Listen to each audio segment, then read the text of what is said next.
Hey guys, Sidukes here. So today I'm going to be talking about a pretty advanced sound design concept, which I'm not actually sure is something that is a thing yet, or if I'm just making this up. But if I am making this up, it's really cool, so please just stick with me. I promise the payout will be worth it in the end. So if I were to summarize what this is about, it would be how to do multiband effects over arbitrary bands rather than static bands by using EQ and phase inversion. So what the heck does that mean? Well, let's go from the ground up. I'm going to try to cover a lot of concepts really fast, so just stick with me and replay things if they don't make sense, and ask me questions if you don't get any of it. Okay, so first of all, multiband effects. How do we do that in Live at all?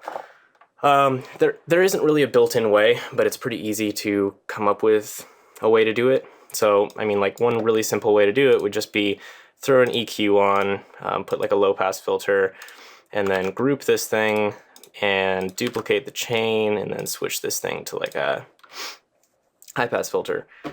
So, sorry, low-pass filter, high-pass filter backwards. But anyway, so the thing that you get with this is you now have these two chains. Each one of them, you know, is this one's covering like the mids and the highs, and this one's covering the lows. But there's a huge problem here, which is that we have this crossover area in the center here. And so if we play this sound, which is just a pad I made a while ago, if we play this, you're gonna be able to hear that there's a difference between when this thing is turned on and when it's turned off. So here you go. And in fact, it's a huge difference. So it's theoretically possible to try to line this stuff up better. You might need to, like, you know, adjust these things, but you're never going to get it to sound exactly like the original. It's just not possible. So let's scrap the idea of using an EQ for this. That's just silliness. So instead of using an EQ, maybe we could try using like EQ3, because it has built-in bands. So we could have one of them that's like the lows and one of them that's the mids and the highs. But again, it sounds pretty close, but there's a way we can tell if it is actually close, which is that we take this thing and we make another rack, and in that we phase invert it, and if these two things cancel out, then it means that they're exactly the same, which, you know, theoretically they should be, because all this is doing is letting through, you know, the mids and the highs, and this other chain is letting through just the lows, so that should add up to the same thing, right? Well, totally doesn't. And just to prove that this would actually work, if we remove this, and then turn this on, cuts out the sound completely, because it is completely reversing phase, and therefore the amplitude goes to 0. Okay, so a bunch of subjects there. Really quickly, I'll go back over. Phase inversion, you can completely cancel out a signal by inverting the phase of that signal and then playing it at the same time as the original signal. And this is also a way to test if effects that you're doing are actually altering the signal, or you can test to see how they're altering the signal. So this is what we're going to use to actually do this concept.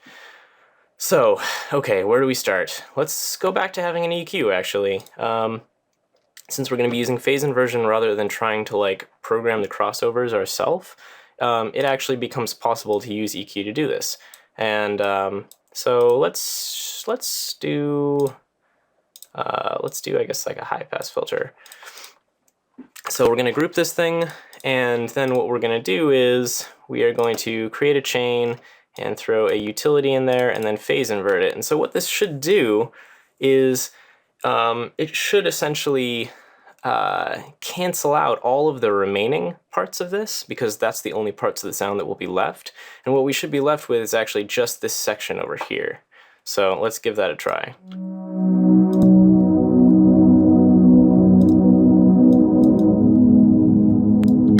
So you can hear that's exactly what's happening. We're actually getting the remainder of the sound rather than this section, which is what would happen if we didn't phase cancel. So we can flip between the two and it'll be really obvious. You know, with this one turned off, we should have nothing but like the highs and the mids, and with it turned on, we should get the lows.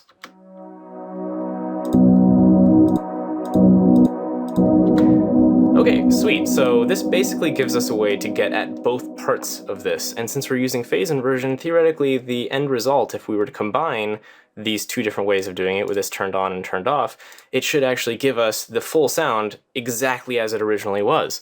So how do we do that? Well, we can go ahead and add in another chain with this same EQ, and then we can throw like a utility on it, and then we can phase invert this. But what you end up actually getting is that this version of it is going to then end up canceling out with this version partially, and then this one. Basically, we've inverted the phase by doing it this way. So what we actually need to do is just delete this one, and now this one is going to end up canceling out with the original signal, and this one is going to have the rest of it. So we can actually verify that really quick by playing just this one, which should have just the highs, mids and highs. And then if we just play these ones, we should have the rest of it. And the result is that when you play them at the same time, it should actually be exactly the same as the original signal.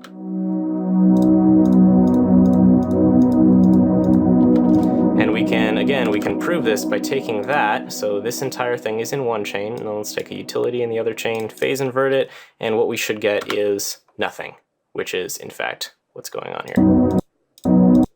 So this chain right here actually adds up to the original sound. And now we have essentially two different bands that we've created. We have one of them, which is just this stuff, and the other one that is the remainder of this stuff, which is these two channels combined. Well, the problem here is, though, we can apply effects to this one. We can apply them right after here, and then those effects will only be applied to this section. But we can't apply effects right here to this one because we've got this phase inversion, which needs to work with the original. So what we'll do is we'll take these two other chains and we'll group them. And now we have two chains. One of them is the mids and the highs, and the other one is just the lows. And so to show that, sweet. So that's basically what we were looking for. But let's take this a step further. Rather than just having like, the mids and the highs and the lows and being able to set where that is, why don't we do something a little bit more interesting, which is why don't we instead switch this to a notch and switch the other one also to a notch. Remember, these have to be at exactly the same spot in order for the phase inversion to work right. So we switch both of these, and then let's actually just go ahead and map these controls to macros. So we'll map the frequency and the Q from both of them to macro 1 and 2. And then the second one, we have to map it to this nested audio effect rack. And then we have to map it from the nested audio effect rack into the containing audio effect rack. And that will actually give us what we're looking for here. And I'm not sure. Oh, right. Yeah, we can ungroup this one because this was just what we were using for testing before. Okay, so now what we should have is we should have essentially both EQs are following the exact same pattern. And one of them is, this one actually, is going to have these sections which are not being cut. So we can play that. So that's the sections that are not being cut, like the highs and the lows. And then this other one is going to have everything else. Sweet. So now that we have covered all of that, which I will, by the way, have this audio effect rack already ready for you in the description of the YouTube video for download. Okay, so now we've covered that, let's see, what can we do with this? Well, one really cool thing we can do is we can do sidechain compression, but not your average normal sidechain compression. We can do sidechain compression where we only compress a certain set of frequencies. So how does this work? Well, let's throw a compressor on this channel, or this chain, which is this section of it. It's just this area that's getting dropped out in the EQ. And we can sidechain that to a kick. And then what's going to happen here? Well, let's find out.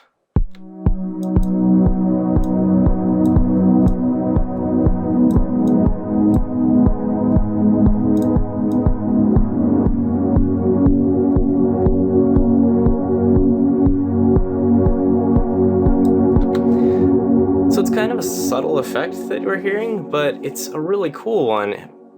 We're only sidechaining this specific set of frequencies. So like if our kick just happens to live somewhere around like, 72 hertz, and those are the frequencies that we really don't want to get in the way of our kick, then we can use this and the sound stays at full volume for all of the rest of the frequencies, well, or at least as defined by this EQ curve, and it only sidechains just that one part that the kick might be interacting with, and it's a very different effect than normal sidechain compression, because normal sidechain compression is going to squash the dynamics on the entire thing. So I mean, here's the difference. I actually have just a normal old sidechain compressor just wired up, which is going to do basically what you were used to hearing sidechain compression do. Here's the difference.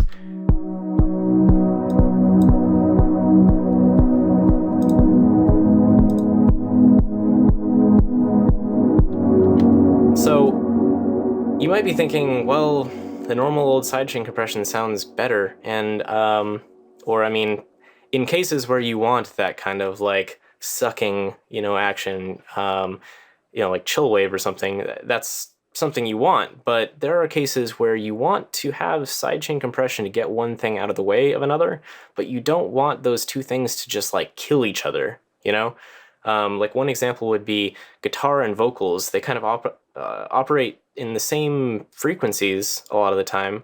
And so, I don't really hear of people doing sidechaining where they sidechain like a vocals to a guitar, like having the guitar get ducked by the vocals. I don't really hear of people doing that, and I'm pretty sure it's because it would probably sound really weird, like the guitar would be just fluctuating in volume like crazy, and that's not going to be good. So I mean, it's better usually to just drop the guitar down in volume a little bit and let frequency masking take effect, and you're going to be able to hear the vocals better.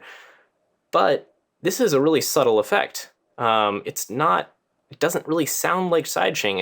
It's not going to completely ruin your sound.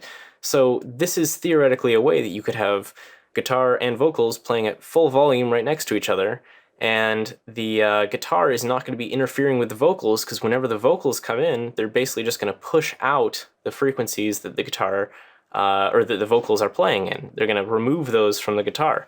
And I mean, what's really cool about this is the way that I did it right here is kind of geared towards this, just removing basically one section of the frequencies using a sidechain. But you don't have to do it this way. You can have these EQs set up however you want. You can have some really crazy EQ curve that looks like this, and in one half you're going to have a bit of the lows and some mids, and then a little bit of the highs and some of the extreme highs.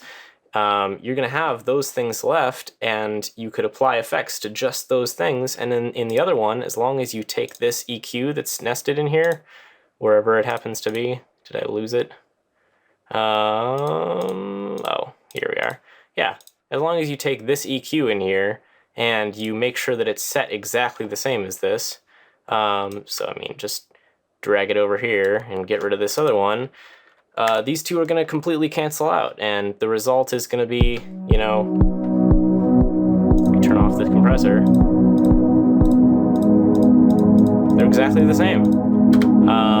Or, I mean, the sound is exactly the same with or without this. It means you can apply effects to just one part of that, which is crazy. I mean, we're talking about effects that can be applied to a completely arbitrary EQing of a sound, and still having the rest of the of that sound go through just as normal. Or applying two completely different effects. Think about multiband distortion. Now you don't have to just distort the highs. You could distort, a completely arbitrary set of bands that you want. So anyway, I think this is really cool, and the reason I made this video is because I've seen a bunch of people ask about that specific question of how do I compress and have the compression only affect a certain, band of frequencies. And so this is, that's one thing you can do with this, but I think that's the least you can do with this. There's a lot more, and anyway, it's kind of complicated, and you do have to have the two different EQs, and they both have to line up perfectly, so it's kind of a little bit of a pain. But I mean, honestly, especially just doing it the way that I have it with this audio effect rack, where I map the things to macros, it's a really easy and painless way to basically just have one arbitrary band that you're notching out for a specific effect. So anyway, yeah, I hope that didn't go over everybody's heads. Things like phase inversion really interest me, but I know not everybody is quite the audio geek that I am. So I hope you find this helpful. Again, the device will be in the description. I'll throw that on my Dropbox. And yeah, have fun with this.